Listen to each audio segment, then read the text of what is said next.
कामयाबी ने साबित कर दिया है कि पाकिस्तान का कुछ नहीं हो सकता। और उसके बाद हमारे देश में जो पॉलिटिक्स हो रही है उसने साबित कर दिया कि कांग्रेस का कुछ नहीं हो सकता। जब पूरा देश एकजुट होकर ऑपरेशन सिंदूर में सेना के शौर्य की तारीफ कर रहा है, प्रधानमंत्री नरेंद्र मोदी के शक्तिशाली और डिसाइसिव नेतृत्व की चर्चा हो रही है, तो कांग्रेस पार्टी को अलग ही आग लगी हुई है। यहां पीएम मोदी ने प्लान पीओके को लॉन्च करने के बाद कौन सा बड़ा एक्शन कर दिया, आज आपको यह दिखाऊंगा। लेकिन आप अपने देश में राहुल गांधी से लेकर संजय राउत तक की पॉलिटिक्स देखेंगे तो माथा पीट लेंगे बॉस कि क्या ही लोग हैं ये लोग। सीज फायर पाकिस्तान के आतंकियों और उसके मददगारों को नहीं बचा पाएगा। आतंकवाद के खिलाफ भारत ने कैसे ग्लोबल जंग छेड़ दी है, कैसे पीएम मोदी ने विपक्षी सांसदों की टीम बनाकर पाकिस्तान के खिलाफ नया ऑपरेशन शुरू कर दिया है, जो ऑपरेशन पीओके का अगला चैप्टर हो सकता है। पाकिस्तान के खिलाफ पीएम की कूटनीति से कांग्रेस टीएमसी को दिक्कत क्यों हो रही है, विदेश मंत्री एस जयशंकर पर सवाल उठाकर राहुल गांधी क्यों फंस गए हैं, यह सब आज आपको देखना चाहिए। लेकिन पहले जो दिन भर हुआ उसकी एक झलक देखिए।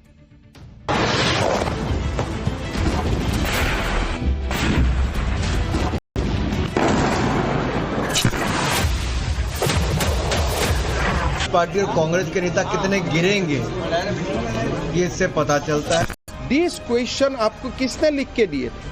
वही तो ट्रेनिंग प्रोग्राम में आप सीख के आए ना। वाले प्लान का बटन दबा रखा है, उसी वक्त आप देखिए कि राहुल गांधी कैसे खतरनाक लेवल की पॉलिटिक्स करने में जुट गए। जिस वक्त सरकार और सेना बार बार कह रही है कि ऑपरेशन सिंदूर अभी खत्म नहीं हुआ है, उस वक्त राहुल गांधी पूछ रहे हैं कि सेना ने कितने एयरक्राफ्ट गंवाए।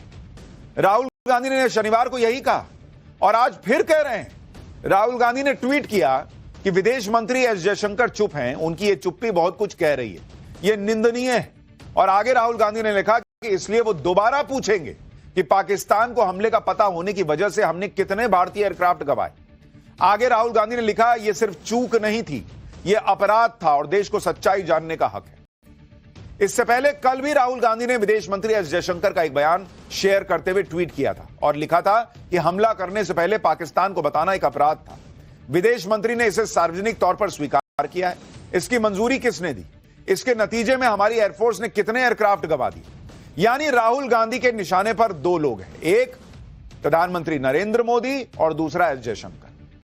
और वो बार बार एस जयशंकर को निशाने पर लेते लेते प्रधानमंत्री नरेंद्र मोदी को टारगेट करने का प्रयास कर रहे हैं, क्योंकि कांग्रेस की सबसे बड़ी दिक्कत यह है कि उनको लग रहा है कि भाई मोदी का नाम हो रहा है। और ये लोग चाहते थे कि संसद का विशेष सत्र हो, इसी के लिए, यही हंगामा करने के लिए, यह दिखाने के लिए दुनिया को कि हम एकजुट नहीं है। जब दुनिया में भारत की तारीफ हो रही है तब कांग्रेस की यह पॉलिटिक्स चल रही है। और बार बार राहुल गांधी का फोकस इस पर है कि हमारे कितने विमान गिर गए, हमारे कितने विमान गिर गए। जब राहुल गांधी और कांग्रेस भी इसी बात को आगे बढ़ाने में जो है वो पड़े हुए हैं कि पाकिस्तान ने भारत के विमान गिरा दिए। सुनिए कांग्रेस प्रवक्ता पवन खेड़ा को। इसलिए राहुल गांधी बार बार कह रहे हैं कि आप जवाब दीजिए इस फॉरवार्निंग से, ये जो आपने पहले ही पाकिस्तान को बता दिया, इससे देश को क्या नुकसान हुआ, यह हमारा लिए जानना बहुत जरूरी है। देश के कितने हवाई जहाज गिरे, देश को क्या नुकसान हुआ और कितने आतंकी बच के भाग गए, यह जानना हम सबके लिए बहुत जरूरी है। पवन खेड़ा से लेकर राहुल गांधी तक का फोकस है कि हमारे कितने विमान गिरे इन्हें जानना है। पर पहले तो यह बताएं कि इन्हें बताया किसने कि हमारे विमान गिरे, क्योंकि एयर चीफ ने या फिर किसी भी वायुसेना से जुड़े अधिकारी ने यह लाइन तो अभी तक नहीं कही कि हमारे इतने विमान गिर गए या हमारे विमान गिर गए हैं। इनको किसने बताया? पाकिस्तान के नैरेटिव पर इन्हें भरोसा कि हमारे विमान गिरे हैं। और इन्हें सार्वजनिक तौर पर जवाब क्यों चाहिए कि हमारे कितने विमान गिरे हैं? सोचिए, कांग्रेस और राहुल गांधी ये बातें तब कर रहे हैं जब ऑपरेशन सिंदूर अभी चल रहा है और युद्ध खत्म नहीं हुआ, युद्ध सिर्फ रुका है। इस वक्त भी सेना अपनी पूरी तैयारी में जुटी है कि किसी भी वक्त अगर ऑपरेशन सिंदूर का दूसरा राउंड शुरू हो जाए तो इस बार पाकिस्तान को धुआं धुआं कर देना है। और कांग्रेस पार्टी की पॉलिटिक्स इस लेवल पे चली गई है। आज ही army chief general Upendra Dwivedi border के पास के इलाकों में पहुंचे, लोंगेवाला में आर्मी चीफ फॉरवर्ड एरिया में तैनात सैनिकों से मिले। ऑपरेशन सिंदूर के दौरान जब पाकिस्तान से ड्रोन और मिसाइलें आ रही थी तो जैसलमेर से कच्छ के रेगिस्तान तक वेस्टर्न बॉर्डर पर भारतीय सेना, एयरफोर्स और बीएसएफ ने पूरा दबदबा बनाकर रखा था। यह वो इलाका है जो भीषण गर्मी में तपता है, फिर भी भारत का एक एक सैनिक पाकिस्तान को मुंहतोड़ जवाब दे रहा था, दिन रात दे रहा था। और इधर पॉलिटिक्स हो रही है।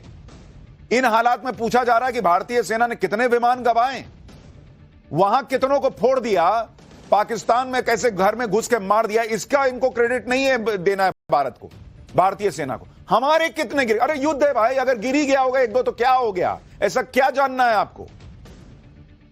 और वो भी तब जब ऑपरेशन सिंदूर चल रहा है, बार बार बोला जा रहा है। जो लोग पूछ रहे हैं कि कितने विमान गवाए, वो ये नहीं देख रहे कि भारतीय सेना ने पाकिस्तान का कैसे धुआं धुआं कर दिया। आप सुनिए हमारे सैनिकों को, जिन्होंने पाकिस्तान को धूल चटाई, उसके ड्रोन, उनके मिसाइल कुछ चलने नहीं दिए यहां पर, आज वो अपने शौर्य के बारे में, सेना के शौर्य के बारे में देश को गर्व से बता रहे। सुनिए हमारे सैनिकों को, शायद ये कांग्रेस पार्टी को जवाब होगा। इस वक्त हम ऑपरेशन सिंदूर का हिस्सा हैं। हम आईबी पर हाई अलर्ट में तैनात हैं। ये पीछे जो आप एरिया देख पा रहे हो, ये वो एरिया है जहां से दुश्मन अक्सर इन्फिल्ट्रेशन की कोशिश करता रहता है।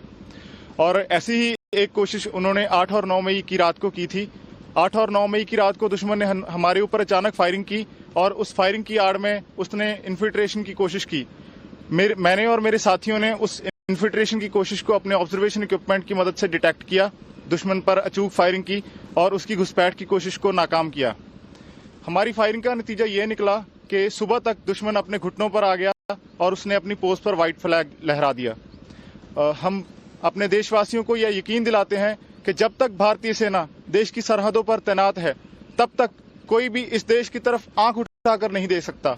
हम अपने देश के दुश्मनों की हर नापाक हरकत का मुंह तोड़ जवाब देंगे।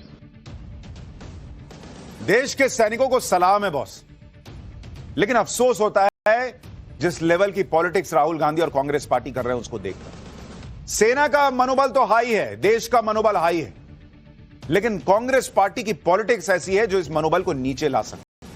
उन्हें इसकी चिंता नहीं है। जिस वक्त भारत पाकिस्तान के बीच लड़ाई चल रही थी तो कहा जा रहा था कि अरे लाहौर में धमाका हो गया, ये भारतीय मीडिया को कैसे पता?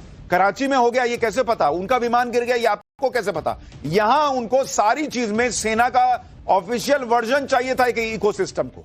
उसके बिना कांग्रेस पाकिस्तान में बर्बादी हुई है, ये यहां का इकोसिस्टम मानने को तैयार नहीं था, सुनने को तैयार नहीं था।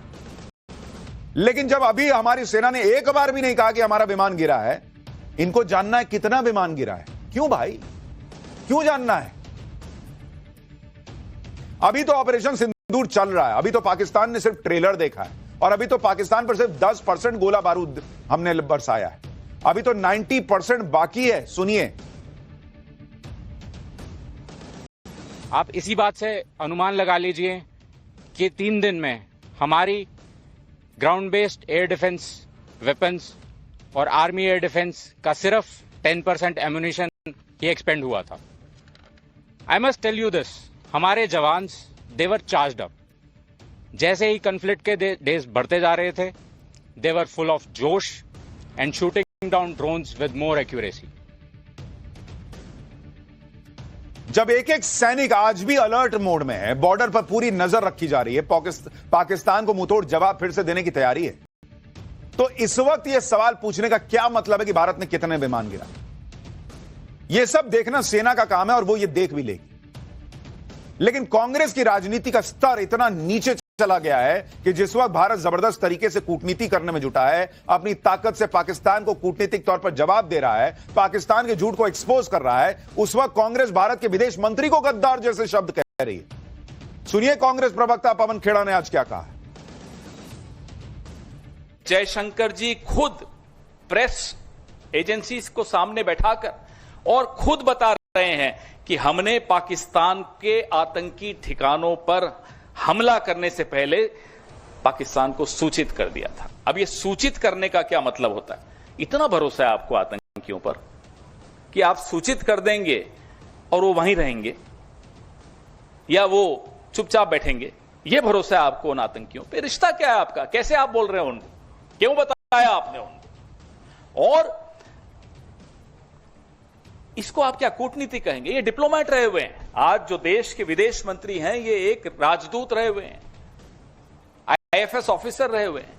क्या इसको कूटनीति कहते हैं? माफ कीजिएगा, हमारी देहाती भाषा में इसको मुखबिरी कहते हैं, इसको कूटनीति नहीं कहते। ये मुखबिरी है, ये अपराध है, ये गद्दारी है। और उसके बाद लीपापोती। विदेश मंत्री को गद्दार कहना और उस वक्त कहना जब युद्ध जैसी स्थिति बनी हुई है, तो विदेश मंत्री दुनिया में जाकर पाकिस्तान को एक्सपोज कर रहे हैं उस वक्त कांग्रेस इस तरह की पॉलिटिक्स कर रही है। पाकिस्तान क्या बोलेगा भाई? बोलेगा देखिए ना, कांग्रेस वाले तो कह रहे हैं कि वहां का विदेश मंत्री गद्दार है, और वो विदेश मंत्री जब दुनिया में कहेगा कि पाकिस्तान देखिए क्या दो कौड़ी का देश है और क्या क्या करता है, तो उनसे किसी ने पलट के पूछ लिया कि आपकी कांग्रेस पार्टी तो कहती है कि आप ही गद्दार हैं, क्या स्थिति बनेगी सोचिए आप। कांग्रेस को यह सब समझ में नहीं आता है, इनको गद्दारी दिख रही है। पूरी दुनिया में ऑपरेशन सिंदूर का नाम हो रहा है तो इनको गद्दारी